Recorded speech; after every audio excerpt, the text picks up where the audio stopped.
For the first time in India మన భారత రాజ్యాంగంలోని ఆర్టికల్ 21 ఆధారంగా గౌరవంగా జీవించే హక్కుతో పాటు గౌరవంగా మరణించే హక్కును కూడా ప్రసాదిస్తూ పాసివ్ యూథనేజియాకి సంబంధించి మన భారత సుప్రీంకోర్టు ఒక గ్రౌండ్ బ్రేకింగ్ జడ్జిమెంట్ని ఇవ్వడం జరిగింది. యాక్చువల్లీ ఇక్కడ గుర్తుపెట్టుకోండి, చాలా న్యూస్ పేపర్స్లో చెప్తున్నట్టు దీన్ని కారుణ్య మరణం అని చెప్పలేం. ఇన్ఫ్యాక్ట్ కారుణ్య మరణానికి సుప్రీంకోర్టు ఇప్పటికీ కూడా అగెనెస్టే. సుప్రీంకోర్టు చెప్పిన పాసివ్ యూథనేజియాకి ఎగ్జాక్ట్ తెలుగువాడు చెప్పాలంటే పరోక్ష కారుణ్య మరణం లేదా నిష్క్రియ కారుణ్య మరణం అని చెప్పచ్చు. దీన్ని కొంచెం డీటెయిల్గా అర్థం చేసుకునే ప్రయత్నం చేద్దాం. అసలేంటి యూథనేజియా? ఈ యూథనేజియా అనేది ఒక గ్రీక్ వర్డ్. దీనిలో యూ అంటే గుడ్, థానటోస్ అంటే చావు, అంటే మంచి చావు అని అర్థం. ఎవరైనా ఒక పర్సన్ ఇంకా నయం చేయలేని బాధాకరమైన వ్యాధితో బాధపడుతున్నప్పుడు లేదా ఇర్రివర్సిబుల్ కోమా అంటే కోలుకోని విధంగా కోమాలో ఉన్నప్పుడు ఆ పర్సన్ని నొప్పి లేకుండా చంపేయడాన్ని యూథనేసియా అంటాం. దీన్ని యాక్టివ్ యూథనేజియా అని కూడా అనొచ్చు. మోస్ట్లీ లీథల్ ఇంజెక్షన్స్ ఇవ్వడం ద్వారా ఈ యూథనేజియాని ఇంప్లిమెంట్ చేస్తారు. మరి మన సుప్రీంకోర్టు ఓకే చెప్పిన పాసివ్ యూథనేజియా అంటే ఏంటంటే పరోక్ష కారుణ్య మరణం. అంటే ఇక్కడ లీథల్ ఇంజెక్షన్స్ మరోటో ఇచ్చి డైరెక్ట్గా ఆ పర్సన్ ప్రాణం తీసేయరు, కానీ ఆ పర్సన్కి వైద్య సహాయాన్ని నిలిపేస్తారు. అంటే ఒక పర్సన్ కంప్లీట్గా కోమాలో ఉండి పూర్తిగా మెడిసిన్స్ అండ్ మెషిన్స్ మీద ఆధారపడుతూ వైద్యానికి ఏ విధంగానూ రెస్పాండ్ కాకుండా ఉంటే ఆ వెంటిలేటర్స్, ఫీడింగ్ ట్యూబ్స్, డయాలసిస్ ఇలాంటివన్నీ తీసేసి ఆ పర్సన్ సహజంగా చనిపోయేలా చేస్తారు. సుప్రీంకోర్టు ప్రజెంట్ అనుమతి ఇచ్చింది ఈ ప్రాసెస్కే, కన్ఫ్యూజ్ అవ్వకండి. దాదాపు 13 ఏళ్లుగా కోమాలో ఉండి జీవోత్సవంగా మారిపోయిన 32 ఏళ్ల హరీష్ రాణా అనే పర్సన్కి చికిత్సని నిలిపేసేందుకు మాత్రమే సుప్రీంకోర్టు అనుమతినిచ్చింది. ఈ హరీష్ రాణా ఇప్పుడు 2013లో వాళ్ళ హాస్టల్ 4th ఫ్లోర్ నుంచి కింద పడిపోవడంతో తలకు దెబ్బ తగిలి కోమాలోకి వెళ్ళిపోయారు. అప్పటి నుంచి ఆయన పేరెంట్స్ ఆయన్ని చూసుకుంటున్నారు. ఆయనకి ట్రీట్మెంట్ చేయించడానికి వాళ్ళ ఓన్ హౌస్ అమ్మేశారు అండ్ అప్పులు కూడా చేశారు, కానీ నో రెస్పాన్స్. సో ఇలా ఫైనాన్షియల్గా, సైకలాజికల్గా టార్చర్ అనుభవిస్తూ కారుణ్య మరణానికి అనుమతి ఇవ్వాలని దాదాపు 4 years నుంచి కోర్టుల చుట్టూ తిరుగుతున్నారు. ఫస్ట్ ఢిల్లీ హైకోర్టుకి వెళ్తే ఆ పిటిషన్ని రిజెక్ట్ చేసేసింది. తర్వాత సుప్రీంకోర్టు కూడా రిజెక్ట్ చేసింది. అప్పుడు వాళ్ళు హరీష్ కోలుకునే అవకాశం ఏదీ లేదని డాక్టర్ రిపోర్ట్స్ తోటి మళ్ళీ ఈ జనవరిలో సుప్రీంకోర్టుకి వెళ్లారు. అప్పుడు కూడా కారుణ్య మరణానికి సుప్రీంకోర్టు అంగీకరించలేదు. జస్ట్ ఈ కేసులో ప్రాణాధారమైన వైద్య చికిత్సని ఉపసంహరించే అంశాన్ని మాత్రం పరిశీలిస్తామని ఆ తీర్పుని రిజర్వ్ చేసింది.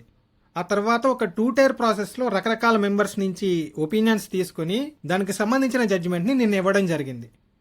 సో ఇక్కడ వరకు క్లియర్ కదా. నెక్స్ట్ ఇంకో పాయింట్ ఏంటంటే ఈ హరీష్ రాణా కేసులో సుప్రీంకోర్టు ఇచ్చిన జడ్జిమెంట్ ల్యాండ్ మార్క్ జడ్జిమెంట్ని, నో డౌట్.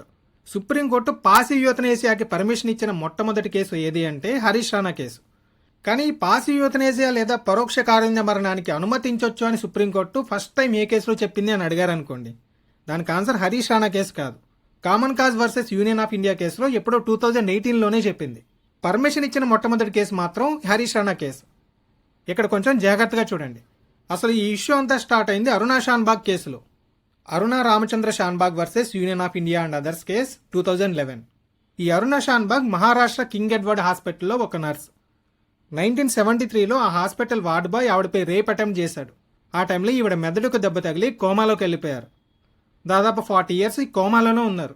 సో ఈవిడ ఇంత టార్చర్ పడుతున్నారు కాబట్టి ఈవిడకి కారుణ్య మరణాన్ని ప్రసాదించాలని 2011లో పింకీ విరాణి అనే ఒక జర్నలిస్టు సుప్రీంకోర్టులో పిటిషన్ వేశారు. సో ఈవిడ సిచ్యువేషన్ని చూసి సుప్రీంకోర్టు అప్పట్లోనే కొన్ని రూల్స్ అండ్ రెగ్యులేషన్స్ని ఫామ్ చేసింది. ప్రాణం పోయేలాగా ఇంజెక్షన్స్, డ్రగ్స్ ఇవ్వకుండా ట్రీట్మెంట్ని ఆపేసి సహజ మరణాన్ని ప్రసాదించవచ్చు అని చెప్పింది.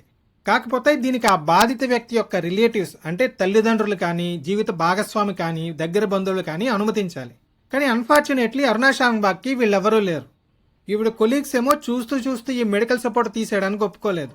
దీంతో ఈవిడ 2015 వరకు ఇలానే ఉండి తర్వాత న్యూమోనియాతో మరణించారు. ఈ ఇష్యూ తర్వాత చాలా డిబేట్స్ అయ్యాయి. చివరికి 2018లో Common Cause versus union of India కేసులో ఇలా పరోక్ష కారుణ్య మరణానికి అనుమతించవచ్చు అని సుప్రీంకోర్టు చెప్పింది.